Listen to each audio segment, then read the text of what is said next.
နေ့ကကျွန်တော်ကငါပြောပြချင်တယ်ပြောပြကြလို့ဒီချီကုံပေါ့နော်ကျွန်တော်ကချီကုံရဲ့မောင်းနံကိုညာလက်နဲ့ခိုင်းတယ်ပေါ့နော်သူကကြတော့ချီကုံရဲ့မောင်းနံကိုဒီလိုဘယ်လက်နဲ့ခိုင်းတယ်နော်အဲဒီတော့မှနှစ်ခုရှိတယ်ကျွန်တော် adjust လုပ်ရမှာပြင်တော့ဒီမှာကြည့်လိုက်တစ်ခါလေးလှုပ်ထားတာဒီကောင်ကရိုးရိုးလောက်စားမဟုတ်ဘူးကျွန်တော်သုံးနေကြလောက်စားမျိုးချီဖို့လောက်စားမျိုးကြတော့နည်းနည်းရှော့ပေးထားတယ်သူကဒီအပေါက်လေးကြီးကျဲသွားမှာဆိုလို့ဒီအပေါက်ထဲကိုထိုးပြီးချီရတာဖြစ်တဲ့အတွက်ဒီအပေါက်လေးကြီးကျဲသွားမှာဆိုလို့အဲ့တော့ဒီလိုမျိုးဟာချီဖို့ကလောက်စားခရင်အောင်ချီဖို့အမာချီဖို့ကကြတော့ဒီဘက်ခုံတယ်အဲ့တော့ဒီကောင် adjust ကိုခဏချိန်နေခြင်းလို့ဒီကောင်လေးကိုလှည့်ပြီးတော့ရှော့ပြီးချိန်ရတာပေါ့နော်အဲ့ဒါမလုပ်ချင်လို့အဲ့တော့ပြောချင်တာကဒီမောင်းနံကိုညာဘက်ကပဲထားတာဘယ်ဘက်ကပဲထားတာအဲ့ဒါအဓိကမကြောက်ဘူးကျွန်တော်ကဘာလို့မဒီညာဘက်ကထားရလဲဆိုတာကြတော့ဒီလိုချိတ်လိုက်တယ်ဆိုလို့ရှိရင်သဘောတရားဒီတစ်ခုတည်းချိတ်လိုက်တယ်ပေါ့နော်ဆိုလို့တော့ချိတ်လိုက်တယ်ဆိုရင်သူကညာတန်ဆိုတော့ဒီလိုညာဘက်ပတ်တာကိုပိုးတန်တယ်ဗျာအဲ့မှာကြတော့ကျူးနေပြန်ပို့လို့လိမ့်မယ်နဲ့တွေ့ဆိုကြနားဘက်တော့ပူတန်းနေဒီကောင်မှကြတော့ဒါဘယ်လိုတော့နန်းဒီနော်ဆိုတော့ထားပါဒီလိုမျိုးပေါ့ဘယ်ဘက်မှနားမလို့ပြသွားဒီမှာကြတော့ချီရတဲ့ဟာဒီလက်ကကျွန်တော်သွားရတဲ့အနေထားမှာကြတော့ကျွန်တော်ကဒီလိုပတ်တာဆိုတော့ဒီမှာလက်ကလာခောက်ချောင်းကြည့်သွားလို့မရဒီမှာဝင်လို့မရဒီအောက်ကိုဒီမှာတွေ့လားဒီဟာနဲ့ထောက်မဝင်လို့မရကျွန်တော်ချီတဲ့ပုံစံရတယ်နော်အဲ့တော့ပြီးတော့ညာတန်းဖြစ်တဲ့အတွက်ဒီအောက်ကိုဆင်းသွားမှာဆိုလို့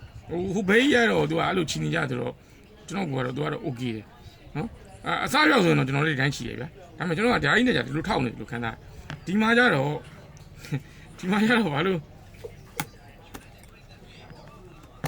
ော့ဘာလို့ချီလို့ရတာလဲဆိုတော့ဒီမှာကြကျွန်တော်ပြောဒီမှာကြတော့ဒီလိုတင်လိုက်တယ်ချိတ်တယ်အဲဒီမှာကြဲလုံးထိုးလို့ရတယ်ပေါ့နော်လက်ကလည်းကျွန်တော်ဒီဘက်ကတင်ထားတာများတယ်ဆိုတော့ဒီကောင်ထောက်ဖို့တင်ထားတယ်လက်မကဒီပုံမှာထိန်းထားတယ်ပေါ့နော်အချင်းကြီးလေးလည်းတစ်ခါလေးပြပေးလိုက်မယ်ကြည့်လိုက်နော်လက်မကဒီမှာလက်ညှိုးနဲ့လက်မနဲ့ကင်နေလူကင်နေကျွန်တော်ဒီမှာလက်ခလေးကဒီမှာထောက်ထားတယ်ချီကုန်ရှိတဲ့ညီလေးတွေနော်လက်ကလေးထောက်ထားတဲ့ဟာဗာလဲဆိုအပတ်ကြီးကိုဒီလိုချီးနေတယ်ဆိုရင်မညီဘူးဟိုရောလိုက်တင်လိုက်ဖြစ်မှာဆိုလို့ကျွန်တော်တို့ကဒါဒီလက်ကထောက်ထားတယ်နော်ပြီးတော့ဒီအရင်ဘက်ကိုတိုးသွားတာနော်6 8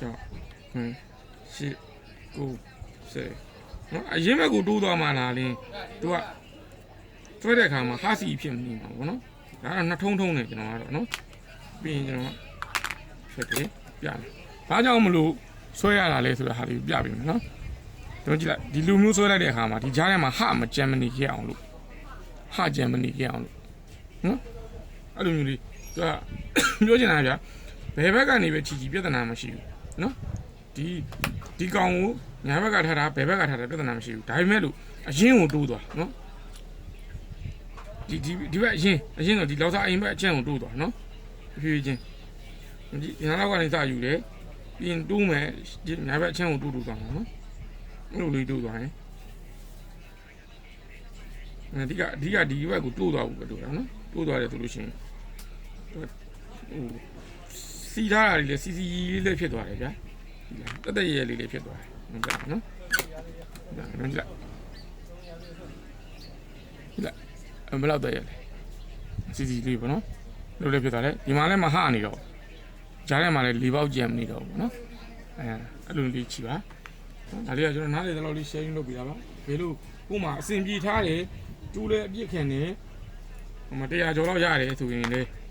ညီကူတို့ချီနေရကျွန်တော်တို့ကိုကျွန်တော်တို့စီမီတို့ချီရပဲအဲ့လောက်ရတယ်လေအဲ့တိုင်းချမပြင်းနဲ့ရတယ်ဘာမှမဖြစ်ဘူးတကယ်လို့ဟိုအပြက်မြန်းနေတဲ့လူတွေတို့နော်ချီရတာအဆင်မပြေဖြစ်နေတဲ့လူတွေတို့ကျွန်တော်ပြပေးတာပါအဆင်ပြေကြပါစေခင်ဗျာကျေးဇူးပါ